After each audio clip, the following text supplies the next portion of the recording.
ఒక్కని పండబెట్టి తొక్కి పేగులు తీసి మెడలేసుకొని ఊరేగుతాం బిడ్డ. నీ ముట్టి మీద డ్రాయర్ కూడా ఉండదు పీకడం మొదలు పెడితే బిడ్డ.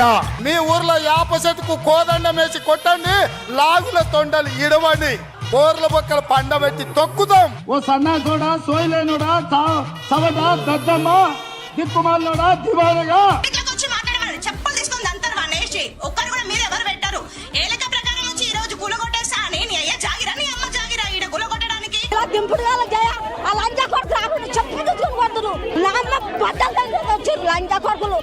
అంతే చేస్తాడు, పురుగులు పడి చేస్తాడు ఆ లంజా కొడుకు. వాని పథకాలు అనుబంధాల వాడయ్యా, అని బోకిల వాడయ్యా, వాని దింపులు కాల కానీ దిన్న పోతులాగా బలిసి బంది కూర్చున్నాడు, కూర్చొని ఏసులో కూర్చొని చూస్తుంది లంజా కొడుకు మమ్మల్ని. కన్న బాధలు వాడు ఇల్లు కనుక్కున్నామన్నా, కరెంటు బిల్లు, వాటర్ బిల్లు అన్ని చేయించుకున్నావు లంజా కొడుకు. మరి అలా తెలియదురా నీకు? రేవంత్ రెడ్డి గారు చూసుకుంటున్నా మా అమ్మ ఏమైనా మా అమ్మని తీసుకోవచ్చు లంచ్. మాకు కర్మేంద్ర సావుదాలకు మాకు ఇండ్లు లేకుండా చేస్తాడా ఈ లంచవాడుకాన్ని గెలిపించుకున్నందుకు? వాని అమ్మని వండబెట్టి కట్టలే, అని పెండ్లాన్ని వండబెట్టి కట్టలే, అని బిడ్డని వండబెట్టి కట్టలే. మేము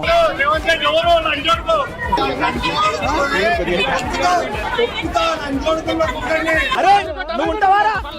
నీ పెండ్లాం ఉంటుందారా డబల్ బెడ్రూమ్ లా? నీ బిడ్డ ఉంటుందారా డబల్ బెడ్రూమ్ లా? నువ్వు ఉండరా?